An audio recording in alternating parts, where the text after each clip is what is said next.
la série numéro 2 sur le simplicisme, comprendre et connaître l'islam. Épisode 4, le Coran. Le simplicisme insiste sur une idée centrale. La vérité doit être simple, accessible et vérifiable. Une vérité qui repose sur le flou, l'approximation ou l'ambiguïté ne peut pas guider durablement l'humanité. Dans cette perspective, l'islam apparaît comme une religion cohérente avec cette exigence. Son message est clair, sa transmission est continue, sa figure fondatrice est identifiable historiquement et son texte central est stable. Autrement dit, il ne repose pas sur l'incertitude, mais sur des éléments vérifiables. Le Coran se présente comme une révélation adressée au prophète Muhammad, paix et salut sur lui. Un fait marquant, souvent souligné dans la tradition islamique, est que Muhammad était illettré.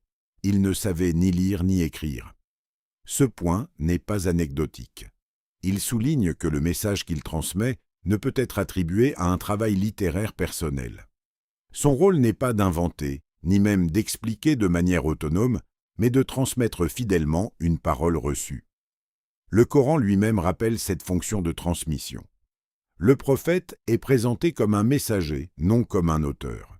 Il reçoit la révélation et la transmet telle qu'elle, sans prétendre en être l'origine. La révélation commence alors qu'il a 40 ans, dans un contexte précis, à la Mecque. Le premier passage révélé, selon la tradition la plus répandue, est « Lis au nom de ton Seigneur qui a créé ». Sourate 96, verset 1. Ce verset inaugure un message centré sur la connaissance, la création et la responsabilité humaine. Le Coran comporte 114 sourates, révélées progressivement pendant environ 23 ans. Cette révélation progressive correspond à des situations historiques concrètes, ce qui renforce son ancrage dans le réel et sa dimension pédagogique. Concernant le dernier verset révélé, il existe plusieurs avis dans la tradition islamique.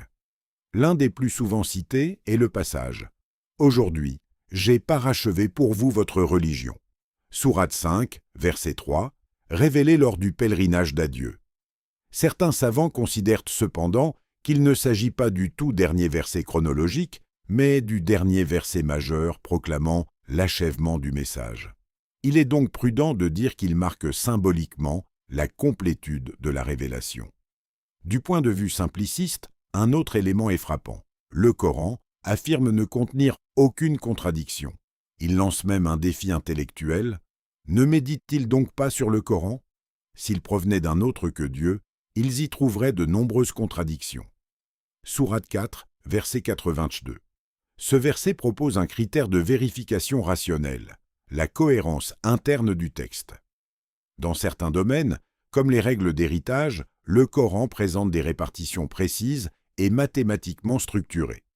Ces prescriptions sont formulées de manière systématique, sans contradiction entre elles, ce qui renforce l'idée d'un texte organisé et cohérent. Enfin, le Coran est révélé en langue arabe, une langue riche, précise et structurée. Cette dimension linguistique est importante, car elle explique la force stylistique du texte et la difficulté historique de produire un équivalent littéraire comparable. Ainsi, du point de vue du simplicisme, plusieurs éléments convergent. Un message clair et centré sur l'unicité divine, une transmission historiquement identifiable, un texte stable et cohérent, une révélation progressive adaptée à la réalité humaine. Tout cela conduit à une conclusion simpliciste. L'islam ne se présente pas comme une tradition obscure ou mythique, mais comme un message intelligible, ancré dans l'histoire et accessible à la raison humaine.